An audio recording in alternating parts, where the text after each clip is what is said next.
Today I want to make something from the Alien movies. I want to make a stasis tube that I can put a facehugger into.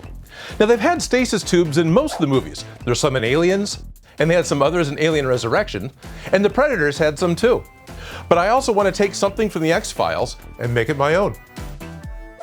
I'm going to start with a 12-inch diameter concrete form tube. My plan is to cut 4 pieces off the end of the tube that I can use for the top and the bottom of the rings. Now I'm using a table saw because it's easier for me, but the tubes are just made from pressed cardboard and you can easily cut it with a jigsaw or a razor knife. To make the clear tube, I have a thin sheet of polycarbonate plastic. New sheet plastic has a protective film that creates a static charge when it's peeled off, and that attracts all of the dust nearby. To minimize the static, I lightly rub a dryer sheet on the plastic as I remove the film. To make sure that I got the right shape it would fit inside of the tube, I figured I'd go ahead and roll it up inside of the tube, and that'll also help hold it together while the glue sets up. I'm going to paper line the inside of the form tube because the inside of this is waxed, so concrete will come out. Well, I don't want to get the wax all over the plastic.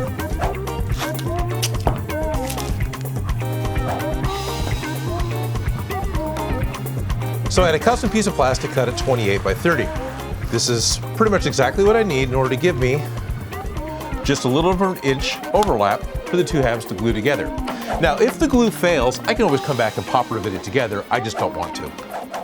It's going to take at least 24 hours for the glue to set. I'll leave the clamps on and I'll add some weights inside on the seam to help the glue. All right, that'll work. I have 2 rings that I'm going to use for the top and the bottom. The form tubes are used for making concrete pillars, so the inside is actually waxed. An easy way to remove it is to just peel the top layer of paper off, taking the wax with it. This of course makes the tubes a tiny bit thinner, but that's all right. I have the outside ring for the tube, and I need to put an inside ring so when I set the lid on, it doesn't just fall inside. So I thought if I took a second piece, cut it to make the diameter smaller, and then maybe even line it with a piece of foam, I'd have enough of a shelf that'd be easy to set the lid on without having it fall in. And sandwiched between the two is where I'm going to put the plastic to actually make the tube. Some contact cement will glue the foam to the inside ring. Once the tube is finished, I want the innermost layer to be cardboard. I have an idea on how to make the lid lock on. Now that I've traced the circle that I need to make my lid and bottom piece, I'm going to cut this in half and I'll cut the circles out on the bandsaw. And the plastic should fit in between, and what goes on there? It won't fall through. Now I need to put handles on this thing. So I'm going to use this for the lid. What I need to do is put handles on it. I'm going to use some drawer pulls. So this is going to be close enough to center.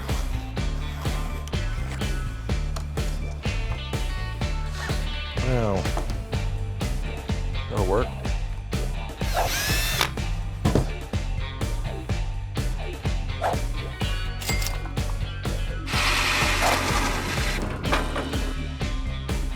So I like what I'm doing with the lid, but it's a little blank up here. What I want to do is put a gauge. And I've got one here that's actually left over from some car thing that I had. So I'm going to take this gauge off and I'll just put it into the lid.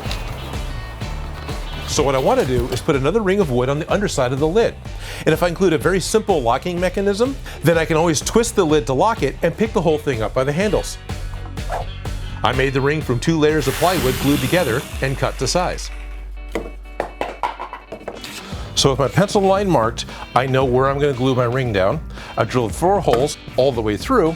Now I can glue the ring on, clamp it on, and then do pilot holes from the top, and everything will fit. I'm going to use some wood putty to hide the drywall screws. I wanted to put a lock onto the lid so you can pick the whole thing up at once. To do that, I think the easiest is taking a bolt and drilling it into the side of the wood here, one on either side, just directly across from each other.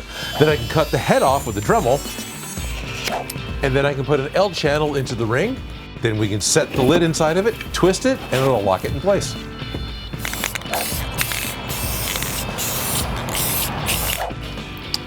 So I got all the underside of the lid silver. That should be fine. But the top, I don't want to just spray paint, it won't look right. I figured I would use stainless steel shelf paper. I'm gonna lay it out so it's sticky side up.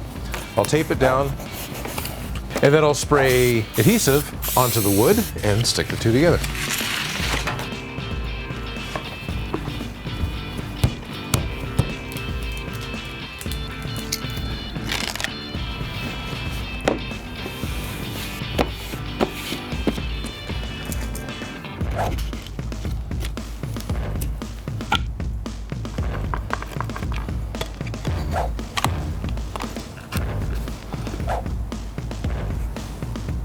Basically, that's my lid.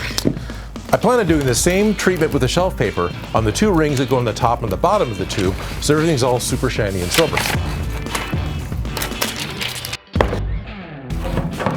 The plastic tube has had more than enough time to set up, and I can start to put it together.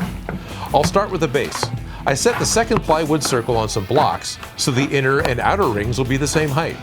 I use blue tape to mark the outside of the tube, and then mask the inside so I don't get contact cement in the wrong place. Contact cement was the difficult way to do this, so I'll use hot glue on the top ring. I also used hot glue to glue on the bottom. So what I worry about is what the bottom of the tube is going to look like. I don't want it to be just plain plywood. So what I did is I cut 4 inches off the bottom of the flower pot, put a ring of foam around it, only I left the texture side up, added a couple of other embellishments, spray painted the whole thing silver, and ended up with a pretty decent floor for the tube. So the last detail that I wanted to do is there's 4 rods on the outside of this thing in the movie. What I've got is some small angle brackets, and set that in between the tube and the outside, and I can screw all that together to hold it in place with just a nut and a screw, and I can take a bit of pipe and attach it on the outside. So this part is done. The next thing I want to do to this is add a cage that actually attaches to the bottom so I can put the whole facehugger in and take the whole facehugger out at one time. Kind of like the Erlenmeyer flask in the X-Files. So I picked up a couple of screen door tensioners and some plastic picnic trays from the dollar store.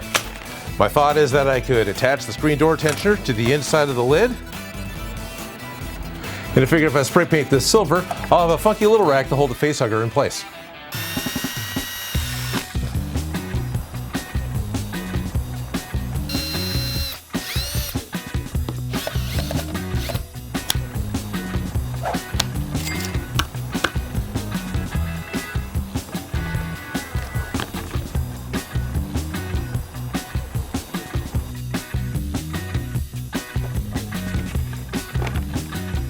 So now what it needs is a facehugger.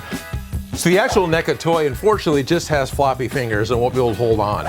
So what I'm doing is taking a wire coat hanger, cutting it up, ramming it up its fingernail, and making it into bendable fingers that I'll actually be able to hold on to the cage on the inside.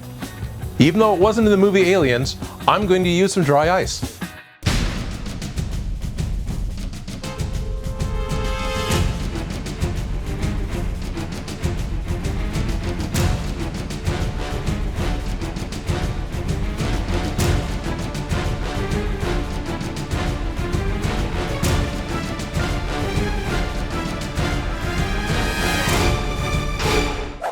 And I have my facehugger stasis tube. Now you can use the same idea in how I put this together, simplify it, and make a stasis tube for your chest burster or any other science fiction creature you want to show off. And if you don't have one of these facehuggers from NECA, that's okay. I have my own YouTube channel called Odin Makes, and I'd be happy to show you how to make one from scratch for yourself. Now if you make any of these projects, send us a picture at DIYpropshop@break.com, and don't forget to subscribe.